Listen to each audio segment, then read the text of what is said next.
पीरपैंती प्रखंड के बाराहाट स्थित योगी वीर हनुमत पहाड़ी अवस्थित योगीराज के मंदिर परिसर में हरेराम यादव उर्फ साहित्यकार हरेराम निराला ने भावी लोकसभा प्रत्याशी भागलपुर के रूप में अपना चुनावी अभियान का शुरुआत योगीराज के मंदिर में पूजा अर्चना कर अपने समर्थकों के संग किया। वहीं इस चुनावी मैदान में आने को लेकर क्या कुछ उनका विजन है, क्या कुछ कर रहे हैं, आइए पहले वो सुने। आज हम लोग जोगी वीर बाबा के प्रांगण से इस भागलपुर की जनता का आशीर्वाद लेने के लिए उपस्थित हैं और सबसे पहले इस भागलपुर की जनता को मेरा कोटि कोटि नमन है, चूँकि इनकी आशीर्वाद ही उन लोगों को जो कि आज सिंहासन पर आसीन है पहुंचाता है। आज 1952 से आज तक हमारी भागलपुर की जनता अपने अनुसार लोगों को उस जगह तक पहुंचाने का काम किया है, लेकिन मैं राजनीति में आया, यह हमारी कोई मजबूरी नहीं है। मैं राजनीति में उतरा, यह हमारा कोई शौक नहीं है, लेकिन मैं यह जानना चाहता हूं कि भागलपुर में इतना सारा कुछ होते हुए भागलपुर इतना पीछे क्यों। जब 4 मई 1773 को भागलपुर जिला का निर्माण किया गया था, उस दिन भागलपुर के अंदर पूरे साहेबगढ़, दुमका, सहरसा, पूर्णिया, मुंगेर, बांका, ये तमाम जिला था। लेकिन आज कट करके वो लोग की स्थिति देखा जाए और भागलपुर की स्थिति देखा जाए, ऐसा क्यों हुआ? इस कारण का पता लगाना हर भागलपुर के जनता का अपना फर्ज बनता है और उसी चीज को पता लगाना ये मेरा कर्तव्य होगा कि 1952 से आज तक हम ब्रांडेड संसद देते आए, फिर भी जो है हमारे यहाँ समस्याओं का अंबार लगा हुआ है। दोस्त, मैं कहना चाहूंगा विनय पूर्वक कि आज हम 10 समस्या आपके सामने लेकर आए हैं। अगर समस्याओं का जो है निरीक्षण किया जाए, आकलन किया जाए, पेपर कम पड़ जाएगा। इतनी समस्याएं हैं, आखिर ऐसा क्यों हो रहा है? तो मैं एक वचन दूंगा अपने भागलपुर की जनता का, उनका आशीर्वाद चाहूंगा, उनको नमन करूंगा, उनको प्रणाम करूंगा कि मैं भागलपुर की समस्त जनता को परम ऊंचाई तक ले जाने का रास्ता तलाश करता रहूंगा। गांधी, गौतम, जवाहर तो नहीं, मगर दिनकर बनने का प्रयास करता रहूंगा। मेरा कुछ चुनावी घोषणा होगा जिसको मैं पढ़ करके आप लोगों की समक्ष सुनाना चाहता हूं। मेरा यह घोषणा है कि जोगी वीर बाबा का बंद गुफा खोला जाए, जो विक्रमशिला की गौरवमयी अतीत को दर्शाता है।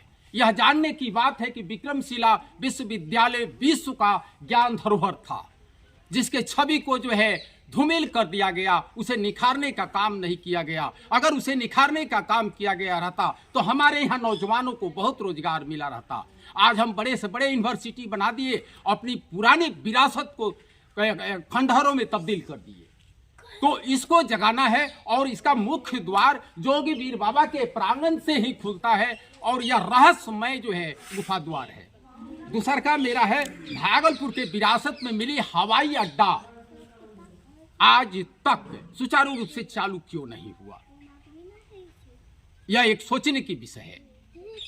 इसलिए हवाई अड्डा को जो है पुनः चालू कराने की बात होगी। तीसरा का मुद्दा है, विक्रमशिला विश्वविद्यालय के गौरवमय अतीत को निखारा जाएगा। पाल वंश के समय में बनाया गया विक्रमशिला विश्वविद्यालय 9वीं शताब्दी के शुरू में जो बख्तियार खिलजी के द्वारा जो है नष्ट किया गया था और उसी तरह आज तब्दील है। अगर उसको निखारा जाए तो हमारे यहाँ की बेरोजगारी समस्या, शिक्षा, बाहर पलायन, ये सारा कुछ रुक सकता है। चौथा मुद्दा है, विश्व स्तरीय भागलपुर के सिल्क कारीगर, जिनका नाम हम बच्चा में ही पढ़ते आए हैं किताब में कि विश्व में जो है सिल्क भागलपुर का नामी है। अरे भैया, सिल्क तो नामी है, लेकिन कारीगरों की दशा तो देखो। कारीगरों की दशा ऐसा क्यों? आज जब कारीगर ही मरणासन पर रहेगा तो सिल्क उद्योग जाएगा कहाँ? इसलिए उनकी दशा में सुधार की बात है।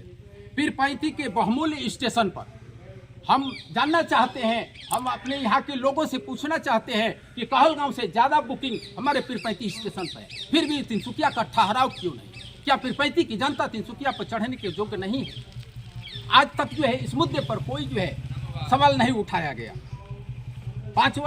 पांचवा मुद्दा है, छठा मुद्दा है, भागलपुर शिक्षा व चिकित्सा में अग्रणी है, फिर भी आज हमारे यहाँ का बच्चा कोटा क्यों? हमारे यहाँ के लोग भिल्लौर क्यों? हम स्मार्ट सिटी बना दिए, कहाँ? पेपर पर। अगर स्मार्ट सिटी बनता तो हमारे यहाँ भिल्लौर होता, अगर स्मार्ट सिटी बनता तो हमारे यहाँ बच्चा का व्यवस्था कोटा होता यहाँ, तो उसकी व्यवस्था होनी चाहिए। भागलपुर के युवाओं को उसके सम्मानजनक उनकी जो योग्यता है वैसा रोजगार नहीं है। यह भी एक विषम समस्या है। इस पर भी एक विचार के लिए हम लोग आए हैं कि इस पर विचार हो, युवाओं को सम्मानजनक उनकी डिग्री, उनकी योग्यता के मुताबिक रोजगार हो। भागलपुर किसान और मजदूरों की स्थिति तो कहा ना जाए, लॉलीपॉप हर हमेशा दे दिया जाता है और किसान जो है उसमें भुला जाते हैं। किसानों की स्थिति दिन प्रतिदिन और खराब होती जा रही है, इसलिए उनकी स्थिति को सुधारना है, वो सुधार की जो है बात रखना है। उसके बाद NH 80 का जो है काम जो वर्तमान में भी चल रहा है, वो वर्तमान उसका खत्म में नहीं होता है, वह चलिए रहा है। पूछने पर ता तो चल रहा है, इतना विलंब क्यों? जब सारा कुछ आवंटन कर दिया गया तो ये राशि कहाँ जो है रुक जाती है? यह भी एक सोचने की बात है। भागलपुर के किसान एवं मजदूरों की दशा को सुधारने के लिए कुछ नए ढंग से पहल करना होगा और इन्हीं सब मुद्दों को लेकर हम बीच में उतरे हैं। और भागलपुर की जनता से मेरा नम्र प्रार्थना है कि आप अब तक ब्रांडेड सांसद देते रह गए, एक बार आप लोग मौका दीजिए, मैं अपनी ऊपरी पंक्ति को ना साकार कर दूं तो फिर बेकार है आपका। मैं बता देना चाहता हूं कि चुनाव मैदान में उतरने का मेरा एक ही मकसद है कि हमारे यहाँ सब साधन है, हम पिछड़े क्यों? ट्रेन चल रही है तिनसुकिया मेरे यहाँ से, ठहराव क्यों नहीं? विक्रमशिला विश्वविद्यालय यहाँ है, उसके में निखार क्यों नहीं? हवाई अड्डा हमको विरासत में मिला था, वह जर्जर क्यों? तो इन्हीं सब बातों को लेकर के, इन्हीं कारणों को पता लगाने के लिए हम चुनाव मैदान में हैं और पता लगा करके ही दम मारेंगे। आपका क्या रोड मैप? सुनने का मौका मिला, वो सुन लिए, उनके आशीर्वाद आया तो इसको हम सफल। इस जोगीबीर पहाड़ से इन्होंने सांसद के रूप में अपना जो उम्मीदवारी दर्ज किया है, इसके लिए हम लोगों की ओर से शुभकामना है। और हम तो कहेंगे इनका उत्साह, उमंग, साहस ये काबिल तारीफ की बात है। समस्याएं तो सब जगह होती हैं और हर स्थान से जुड़ी हुई होती है। यहाँ की भी बहुत सारी समस्याएं हैं। अगर इतने उत्साह के साथ अगर ये उठाना चाहते हैं और समस्याओं का निराकरण करना चाहते हैं तो हम लोगों का पूर्ण समर्थन है कि इन्हें अवसर मिलना चाहिए। और ऐसी ये संविधान सम्मत बात है कि हर व्यक्ति को यह स्वतंत्रता है कि वह खड़ा हो सकता है और आपकी समस्याओं के लिए सरकार से लड़ सकती है, खुद सरकार बना सकती है। तो ये समस्याओं के निराकरण के लिए हम चाहेंगे कि इनको यह उत्साह मिलना चाहिए, सबों का आशीर्वाद मिलना चाहिए। और इन्होंने जो ये 5 जन ने फूंका है, मैं एक कविता के द्वारा मैं इनका उत्साह वर्धन करना चाहूँगा कि खड़ा रहा जो अपने पथ पर, लाख मुसीबत के आने में मिली सफलता उसको जग में, जीने में या मर जाना।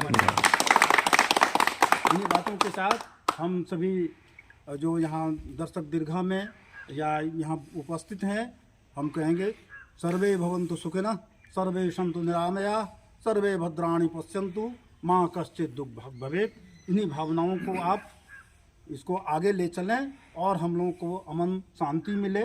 जो प्रजा हैं वो तो नेताओं के अधीन है, शासकों के अधीन है। भगवान करे आप वह दिन देखें कि जिसमें हम लोग आपको गले में माला चढ़ा दें। शासी हरिनाम निराला जी, ये सचमुच में निराला है और इनके ऊपर मैं अतुकांत कविताएं रखता हूँ। हे वीर रस और हे हास्य व्यंग के हस्ताक्षर निराला और हुंकार भरने वाले लोग प्रिय जन कवि, तुझे वंदन है, तुझे वंदन है, तुझे वंदन है। हे उपकुल सचिव, समाज सेवी, साहित्यकार, भावी लोकसभा उम्मीदवार हरे राम निराला जी का हो विजयी भव, हो विजयी भव। एक क्षण, तलवार नहीं कलम चले, तलवार नहीं कलम चले, विद्यापीठ का दीप जले। हे निराला विजयी होकर विक्रमशिला का नाम पले। धन्यवाद। धन्यवाद।